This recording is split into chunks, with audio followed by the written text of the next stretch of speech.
जब हम समुद्र की बात करते हैं तो हमारी कल्पना में गहराई, लहरें और शायद कुछ मछलियां उभरती हैं। लेकिन क्या आपने कभी सोचा है कि समुद्र के नीचे भी एक जीवंत शहर बसा है? एक ऐसा शहर जो न सिर्फ लाखों समुद्री जीवों का घर है बल्कि हमारी पृथ्वी के स्वास्थ्य का संकेतक भी है। जी हां, हम बात कर रहे हैं कोरल रीफ की। हाल ही में अंतर्राष्ट्रीय कोरल रीफ पहल ने बताया कि वर्ष 2023 में एक कोरल ब्लीचिंग की ऐसी घटना की शुरुआत होती है जिसने दुनिया के 84% कोरल रीफ्स को प्रभावित किया है। अब यह अब तक की सबसे गंभीर वैश्विक कोरल ब्लीचिंग की घटना बन गई है। अब इसी की वजह से आज जो है हमारी चर्चा का जो केंद्र होगा वो यही होगा। वर्ष 2023 की कोरल ब्लीचिंग की जो ऐतिहासिक घटना हुई है वो अब तक की कोरल ब्लीचिंग घटना का सबसे विभत्स रूप देखने को मिल रहा है। तो नमस्कार, मेरा नाम है अमिताभ और दृष्टि आईएएस की इन-डेप्थ श्रृंखला में आज हम इसी विषय पर बात करेंगे। तो चलिए शुरुआत करते हैं वीडियो की सबसे बड़ी कोरल ब्लीचिंग की घटना पर केंद्रित। देखिए 84% जो कोरल रीफ्स हैं उनको यह घटना प्रभावित कर रही है और इस घटना की शुरुआत हुई है 2023 में। हालांकि इससे पहले भी अगर बात की जाए तो 3 अन्य घटनाएं हुई थी 1998 में, 2010 में, 2014 से 17 के बीच हुई थी। लेकिन 2014 से 17 के बीच जो कोरल ब्लीचिंग की घटना हुई थी उससे भी ज्यादा खतरनाक स्तर पर यह घटना दिखाई दे रही है। दुनिया के 84% कोरल ब्लीचिंग की घटना उसमें देखने को मिल सकती है। तो अब तक की सबसे बड़ी घटना होने की वजह से यह महत्वपूर्ण है। इसी पर आज हमारी चर्चा केंद्रित होगी। तो सबसे पहले हम बात करेंगे कोरल ब्लीचिंग की। लेकिन इससे पहले आपके जहन में हमेशा यह सवाल उठता होगा कि कोरल होता क्या है।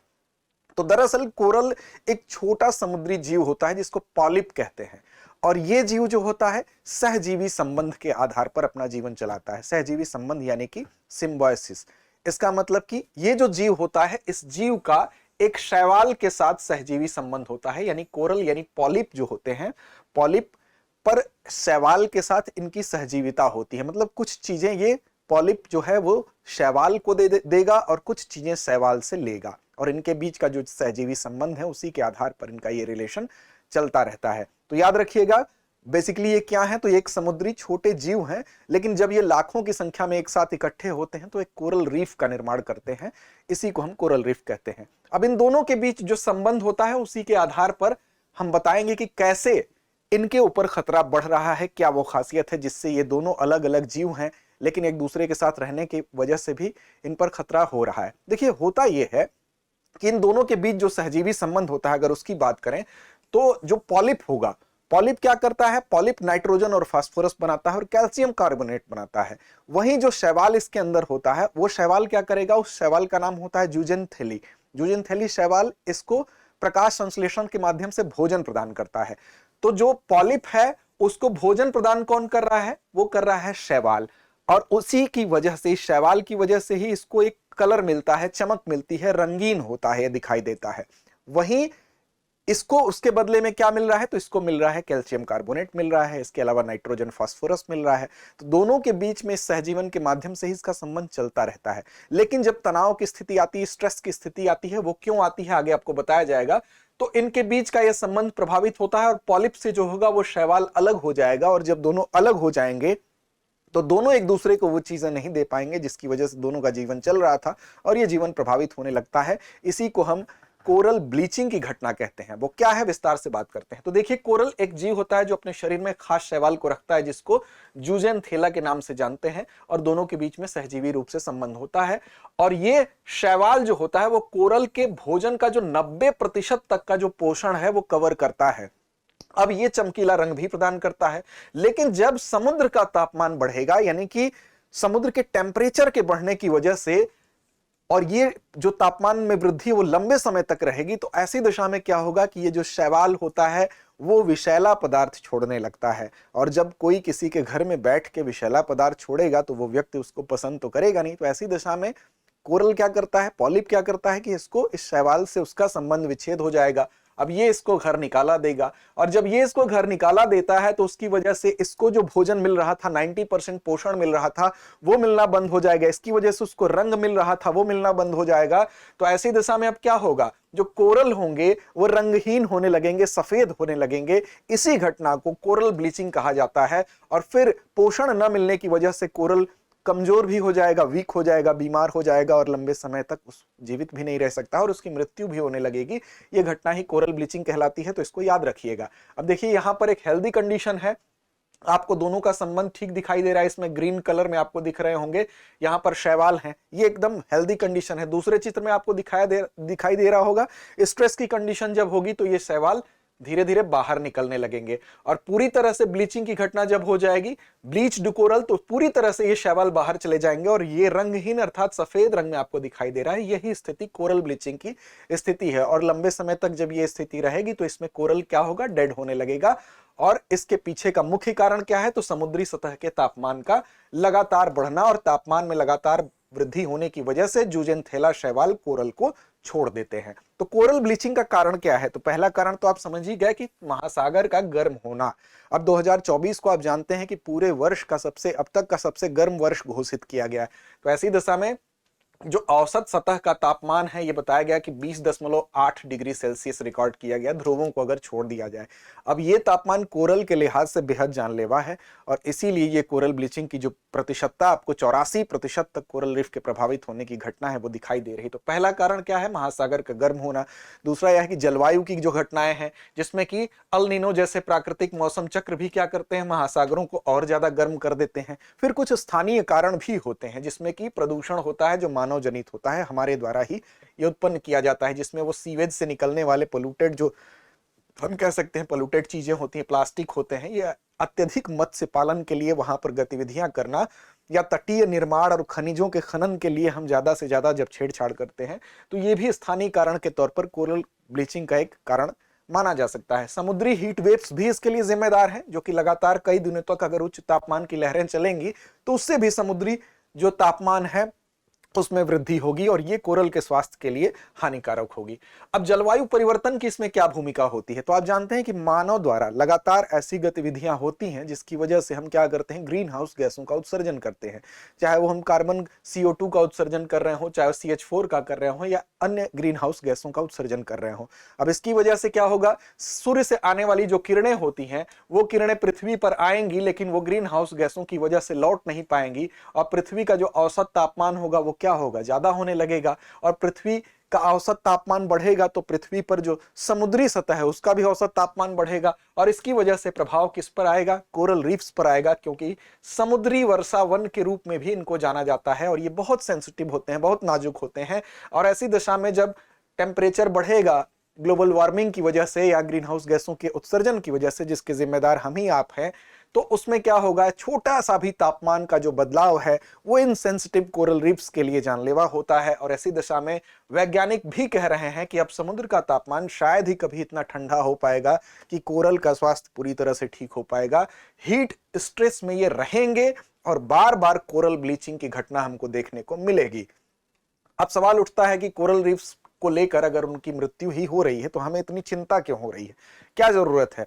अगर कोरल रीफ्स जो है वो डिस्ट्रॉय हो रहा है तो होने दीजिए, लेकिन ऐसा नहीं है। इनका क्या इंपॉर्टेंस है उस पर एक नजर डालते हैं। तो दरअसल इंपॉर्टेंस ये है, पहला तो ये है कि जैव विविधता के लिहाज से ये बहुत ही ज्यादा महत्वपूर्ण है, क्योंकि पूरे समुद्री अगर बायोडाइवर्सिटी की आप बात करेंगे, जैव विविधता की बात करेंगे, तो 25% समुद्री जैव विविधता के आश्रय के तौर पर देखा जाता है इन कोरल रीफ्स को। इसके अलावा मछली पालन की अगर बात करें, मछली आप जानते हैं कि प्रोटीन का एक सोर्स है और करोड़ों लोग इस पर आधारित है।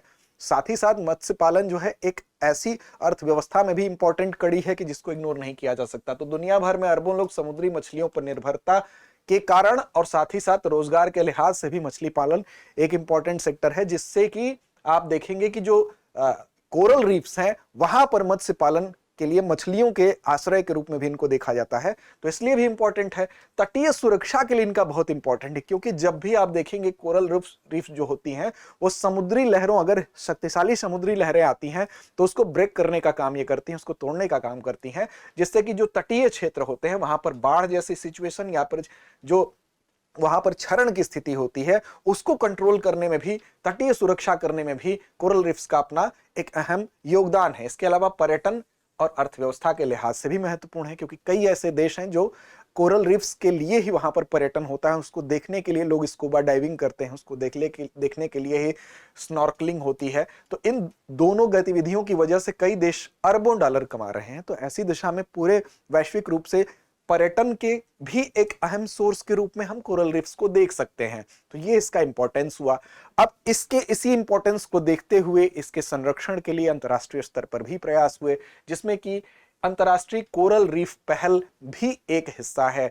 एक वैश्विक समूह है ये, जिसमें कि 100 से ज्यादा देश हैं, एनजीओज हैं, वैज्ञानिक संगठन इसमें शामिल हैं, और इसकी स्थापना की गई 1994 में। यह प्रश्न आपसे परीक्षा में भी पूछा जा सकता है कि कोरल रीफ के लिए अंतर्राष्ट्रीय जो पहल हुई, उसमें अंतर्राष्ट्रीय कोरल रीफ पहल की शुरुआत कब से हुई। अब इसका उद्देश्य क्या है? तो इसका उद्देश्य ही है कि कोरल रीफ्स का संरक्षण किया जाए, और अगर कहीं लगता है कि उनको पुनर्स्थापित किया जा सकता है तो उसकी पुनर्स्थापना की जाए। इसके अलावा ये संस्था ये देखेगी कि वैश्विक रूप से कहां कहां पर कोरल ब्लीचिंग की घटना हो रही है, उसको ये ट्रैक करने का काम करेगी, और साथ ही साथ उसके लिए जो पॉलिसी मेकिंग होगी, पॉलिसी मेकिंग के लिए सलाह देगी। तो ये इंपॉर्टेंट है अंतर्राष्ट्रीय कोरल रीफ पहल। अब देखिए, कोरल रीफ को रोकने का उपाय क्या है? हमने बात तो कर ली, चिंता भी व्यक्त कर ली, अब उपाय क्या हो सकता है? तो देखिए, दो तरह के उपाय हैं, एक है अल्पकालिक उपाय और एक है दीर्घकालिक उपाय।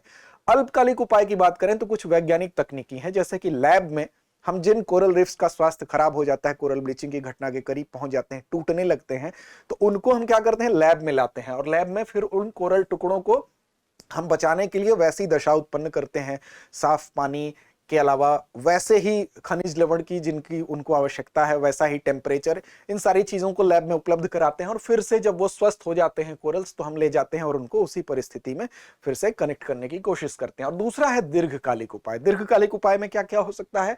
तो एक तो हमको जो कार्बन उत्सर्जन है उसको कम करना होगा, क्योंकि कार्बन उत्सर्जन की वजह से ही ग्रीन हाउस गैसें निकल रही हैं, और वो वैश्विक तापमान जो है वो बढ़ रहा है, और इसकी वजह से पूरा जो तापमान है, ग्लोबल वार्मिंग की घटना हो रही है, और उसकी वजह से एक हम कह सकते हैं कि बड़े वृहद स्तर पर कोरल रीफ्स को नुकसान हो रहा है। तो चाहे वो हमारे कारखाने हैं, गाड़ियां हैं, बिजली संयंत्र हैं, इनसे जो धुआं निकल रहा है, या साथ साथ हम कोयला, तेल और गैस जैसे जो फॉसिल फ्यूल का बड़े पैमाने पर इस्तेमाल कर रहे हैं, इसके इस्तेमाल को कंट्रोल करना होगा, जिससे कि हम वैश्विक तापमान को कंट्रोल कर सकें। इसके अलावा स्वच्छ ऊर्जा एक विकल्प के रूप में इसको ज्यादा से ज्यादा बढ़ावा दिया जाए, जिसमें कि चाहे वो सौर ऊर्जा हो, पवन ऊर्जा हो, जल ऊर्जा हो, जैसी जो स्वच्छ ऊर्जा है, ताकि जो वातावरण है उस वातावरण में ग्रीन हाउस प्रभाव जो है उसको कम किया जा सके। तो ये दीर्घकालिक उपाय के अंतर्गत आएगा। इसके अलावा जो लोकल लेवल पर जो प्रेशर है, चाहे वो हमारे मत्स्य मछली पकड़ने को लेकर है, चाहे पर्यटन में ही ज्यादा पर्यटन, ऐसा पर्यटन न किया जाए कि कोरल रीफ्स को नुकसान हो, बल्कि एक सतत पर्यटन को हम बढ़ावा दे सकते हैं, जिसमें कि पर्यटन भी हो और कोरल रीफ्स का संरक्षण भी हो। तो मछली पकड़ने पर, अधिक मछली पकड़ने पर इस टाइप की गतिविधियों पर रोक लगनी चाहिए, और जो पॉल्यूशन होता है, प्लास्टिक और रासायनिक कचरा हम समुद्रों में फैलाते हैं, उस पर रोक लगनी चाहिए, और पर्यटन जो है एक सतत पर्यटन होगा, तो ये ठीक होगा। तो ये कुछ ऐसे उपाय हैं जिससे हम इसको कंट्रोल कर सकते हैं। अब इसमें एक होती है बायो रॉक टेक्नोलॉजी, जो कि परीक्षा में आपसे पूछा जा सकता है कि ये क्या होती है। तो देखिए, कोरल के संरक्षण से संबंधित ही ये बायो रॉक टेक्नोलॉजी है।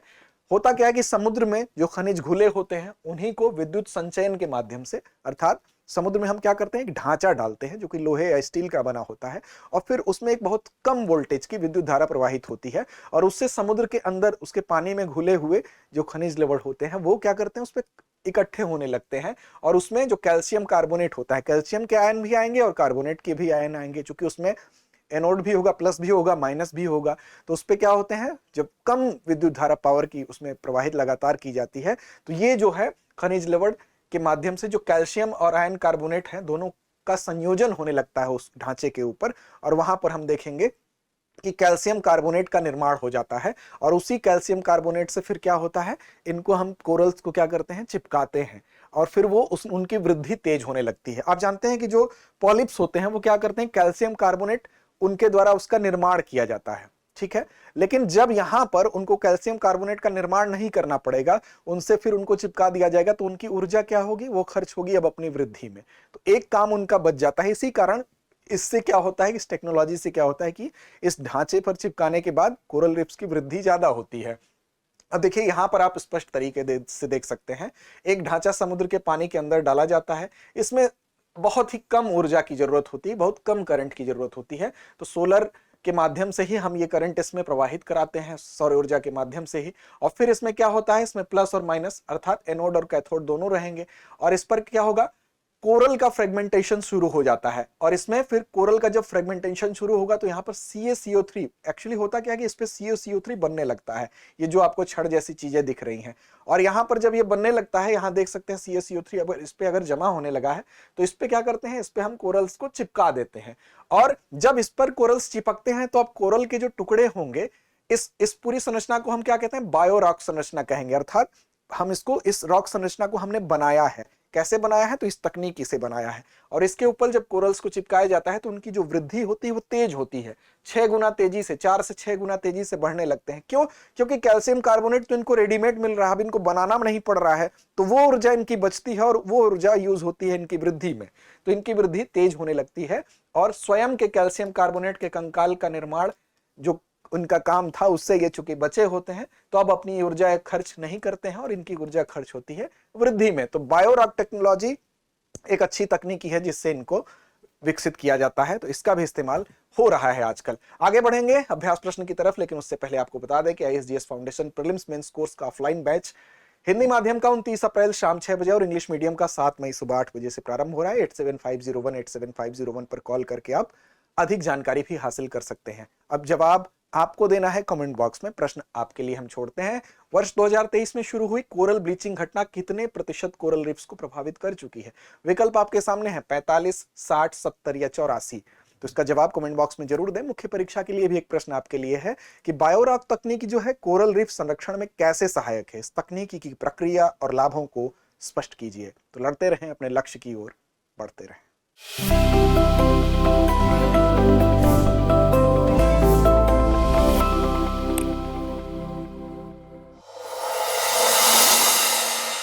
डियर व्यूअर्स, अपने एग्जाम की तैयारी को और बेहतर करने के लिए हमारे चैनल को लाइक, शेयर और सब्सक्राइब करना न भूलें।